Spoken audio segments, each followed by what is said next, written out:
Hey, I'm Shay Warner, and you are listening to Casual Cattle Conversations. If you are ready to explore different management practices and focus on improving your operation and the beef industry, this is the podcast for you. Welcome to the show. I'm so excited you are listening. Hey folks, it's Shay here, and thanks for tuning in to another episode of Casual Cattle Conversations. Today we're going to be visiting with Alli Fender with Flying F Ranch. So we are going to be talking about how her and her husband Bryce got started with their operation. They're on a smaller scale, which is unique compared to most of the people I have on here to visit. I feel like most of the people we visit with are maybe a little larger scale or industry professionals. So this is a unique conversation where Alli talks about how they got started, just in general, along with how they've diversified with their direct to consumer beef business to stay afloat. And she also really talks about, how you can kind of leverage yourself as a smaller producer, which is really something I want all of you to reflect on as you listen today is how can you leverage yourself to be more profitable with where you're currently at and take advantage of your current size. So with that, before we dive into the conversation with Alli, I just want to remind you that if you are looking for a speaker for the rest of 2024 or into 2025, I am booking, whether that's keynotes, panels, workshops, or even Zoom speaking. I'd love to be at your next event and connect with your audience. If you want to contact me about that, please head to the link in my show notes or on my website, casualcattleconversations.com. With that, let's visit with Alli. Hey folks, have I told you about my favorite app to manage all of the data for our cow herd? We made the switch to Breeder and it is saving us hours. From basic inventory management to calving records, treatments, reminders, weights, running reports, and exploring different marketing avenues for your calves, Breeder has you covered. One of the best parts is they also work with multiple supply chains to offer alternative marketing outlets for your cattle. We can then choose to get carcass data back on our calves to help us make informed breeding choices for the next year. To learn more, head to their website, breeder.co. That's BREEDR.co, and the link is in the show notes. So we decided that we wanted to serve our community, and by doing that, we up-leveled our genetic potential. So we wanted to ensure that we were bringing in the best efficiency possible for our side of the business to make sure that we are doing our part, turning in a good profit for what we are doing, because the longer our cattle are on the land, the less money you make. And so really diving into genetics and really kind of geeking out over genetics became a #1 priority for us, as well as marbling genetics, tenderness scores, even like longevity purposes for like maternal traits, making sure that our herd stays functional for as long as possible, like feet and udders and all that kind of stuff, maternal traits. So yeah, that's kind of what started our operation, and what we kind of are all about today is just making sure that we can bring the best beef possible to San Diego County and beyond, hopefully one day, with what we have. So yeah, we're very thankful for where we are and how we got started and where we are today.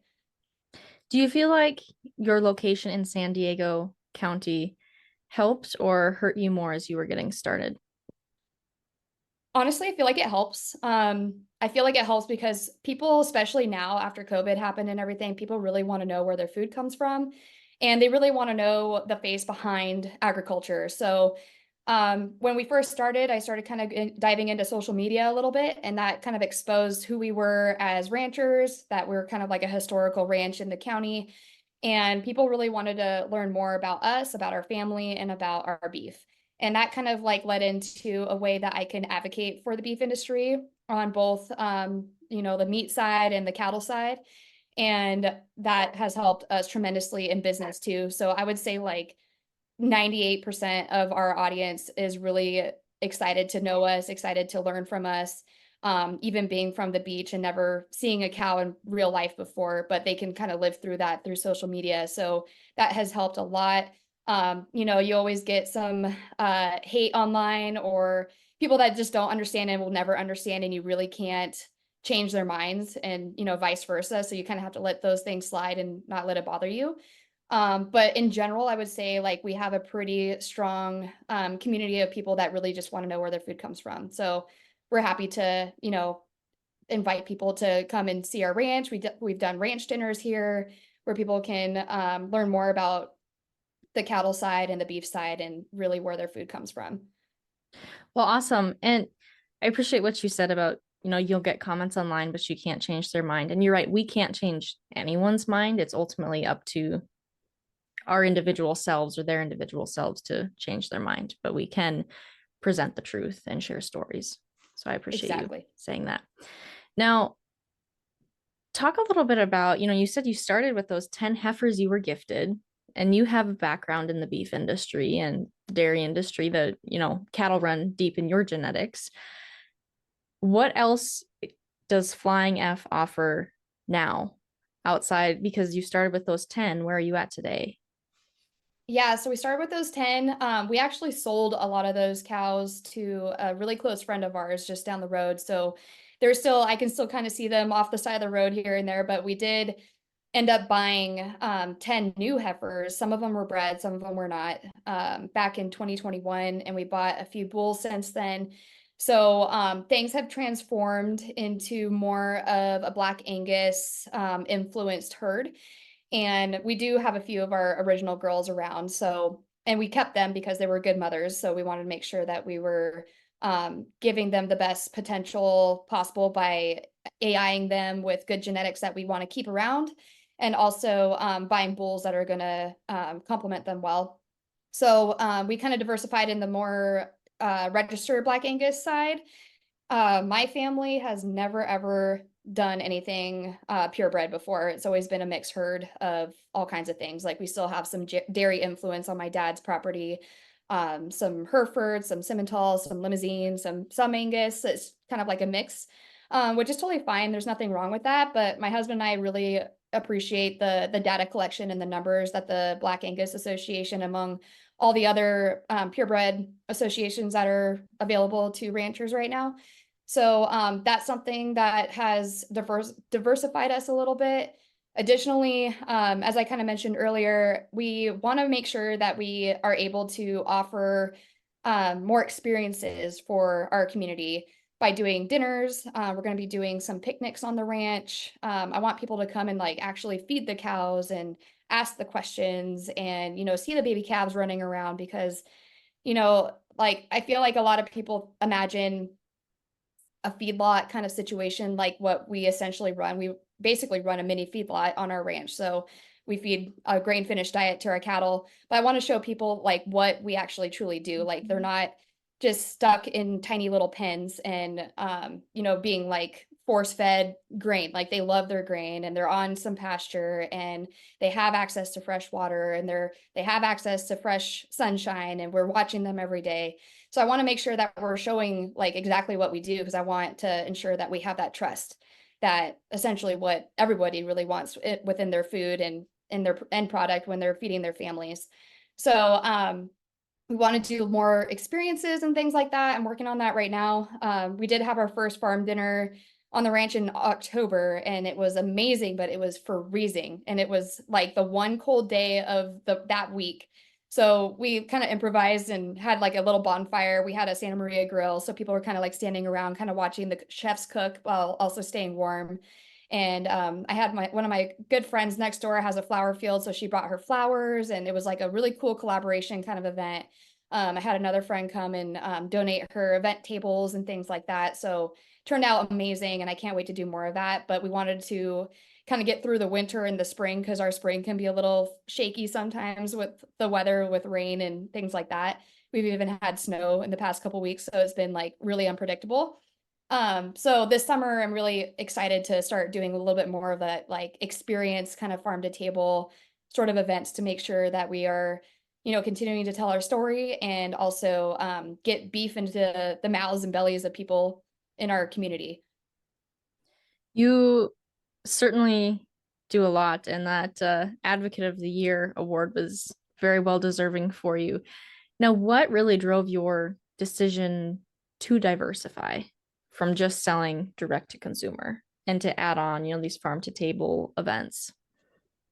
Well, when starting a business, I think it's important to really think outside the box because if you don't do that, you're not going to be making a whole lot of money. So essentially it's a business kind of mindset to make sure that you're doing everything possible to increase that end profit for yourself for the year. And also just like watching my family throughout the years doing the same thing. And I'm sure a lot of people can relate to this is like we've always done it this way, or grandpa always did it this way. So we're gonna follow what grandpa always did.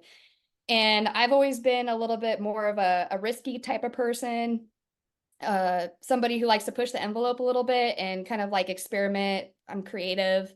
I like to think that I can be a good people person.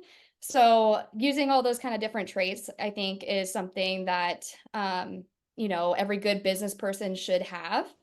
And at the end of the day, we're trying to, you know, create the best experience possible for our customers. And by doing that, like it's going to be doing little funky things that we've never done before, like farm to table dinners, like Mhm. that kind of stuff scares the bejeezers out of my parents.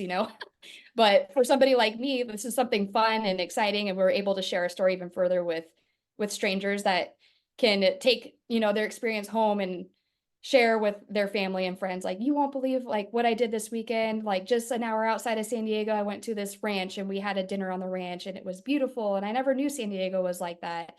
So yeah, so I think, being able to think outside the box, get creative, get gritty, and kind of have a little bit of no shame, because sometimes your plans don't work at all, but sometimes they'll work really good, and you'd surprise yourself. So I don't know. I think just having that kind of good go-getter attitude is helpful. And it's something that I think is needed, especially if you want to kind of like diversify your business and put more dollars in your pocket, as well as like bring the best experience possible to your consumers and your customers. Thank you for talking through that. And I mean, I think that's so true, especially with what you guys are doing on a smaller scale compared to people who have 100, 200, 300 or more head of cattle. It's a different type of business. And I think Right. both benefit from diversifying from a risk management standpoint, but it's just different when you look at the scale. Yeah, I'm glad you said that, because I think that's something that that's why we have to kind of push a little bit harder, because we don't have a huge herd where other people do. So like their income could be easily done within a year or whatever if they have like 150 to like 250 cattle to process every year, to sell every year. But I don't have that. We have about like 25 head. So because we only have 25 head, it's important for us to think of other ways of how we can make this work, because we don't want to go bankrupt doing this. Like this isn't like a hobby. I quit my job to do this, my real job. Mhm. So I want to make sure that I can do everything possible to be able to make this work. So I think it's important that you pointed that out too. We are small scale. So if you're small, you kind of have to think a little bit harder about how you're going to make it happen. Do you have cool season pastures that you wish you could graze in the summer? Or maybe you graze corn stalks but wish that ground could provide a little extra nutrition? Or perhaps you watch your fallow wheat acres bake in the sun all summer, providing no additional income? For all these situations and more, at Greencover, they've got the seed and expertise to get you covered. They listen to your needs to design a custom seed mix that works for your unique situation. They grow over 60% of their inventory through contract producers, and they deliver it right to your door, no matter where you are at in the country. With over 120 species in stock, from sorghum sedans, millets, and cowpeas to oats, rye, clovers, and peas, they have everything you need to keep your ground covered and feed your livestock. Reach out to their expert sales team to get a quote today, or visit their website at greencover.com. What do you think one of the advantages to being small scale is? I mean, did you grow up on a small scale operation? So have you always been small scale, or have you been a part of like maybe a larger scale and a smaller scale? So the family ranch was very large at one point. The whole ranch used to be like, I don't even know. It was a lot of the backcountry of San Diego County.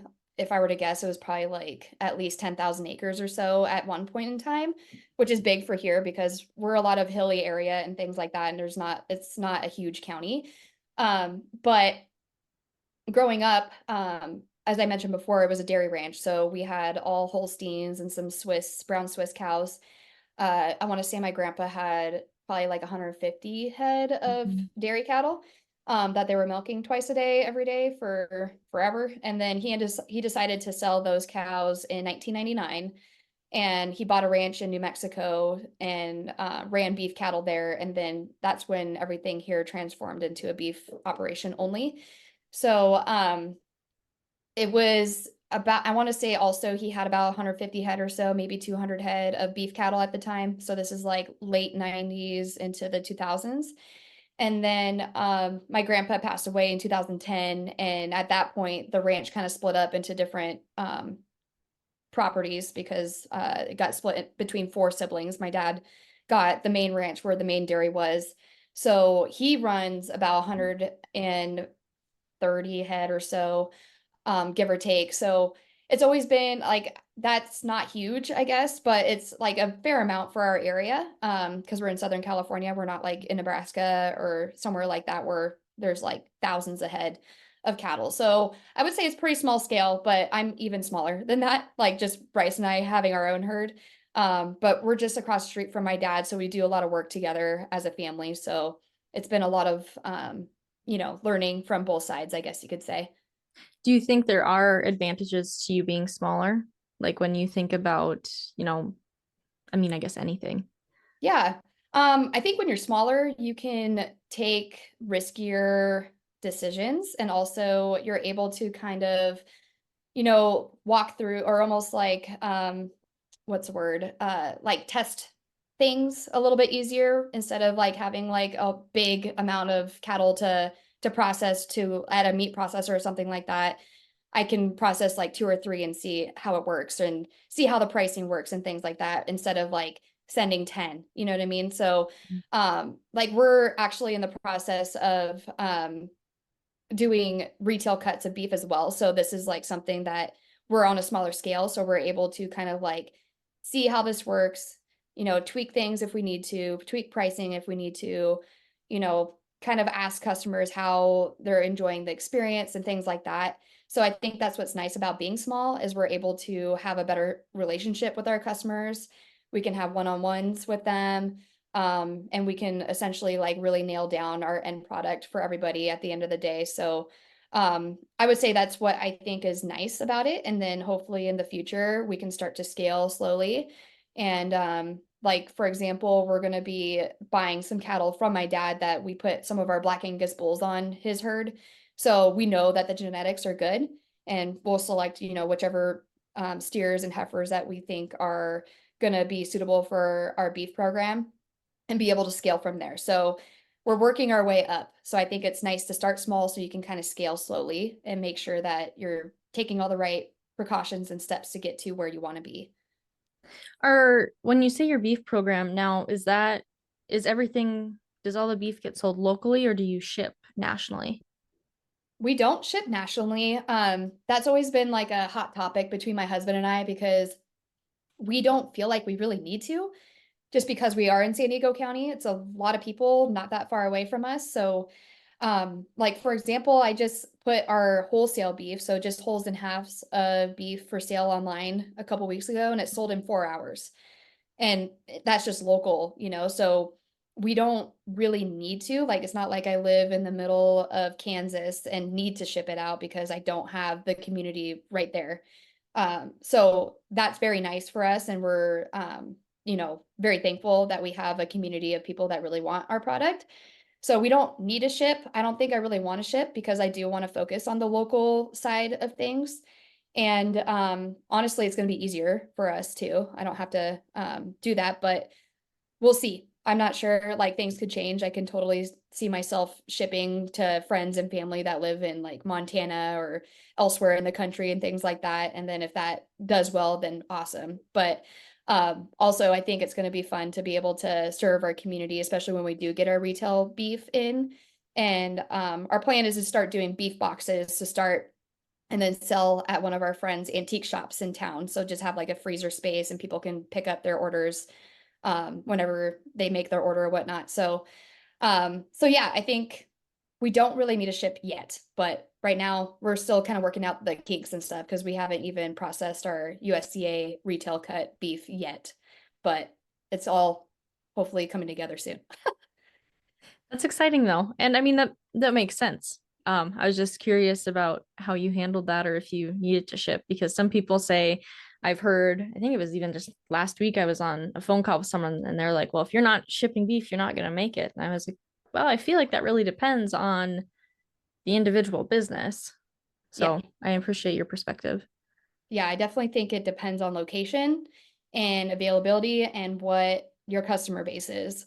So for us, it's easy. It's not, we don't have to work too hard to be able to find those customers because they're right there. But like I said, again, like if you live in somewhere that is a little bit more hard to get those customers, then yeah, I can see that being very, that's going to be your main driving factor for your meat sales is to ship. But everybody's different. And I think, again, we're totally learning. So this is going to be a first thing for us and hopefully cross our fingers, it all works out great.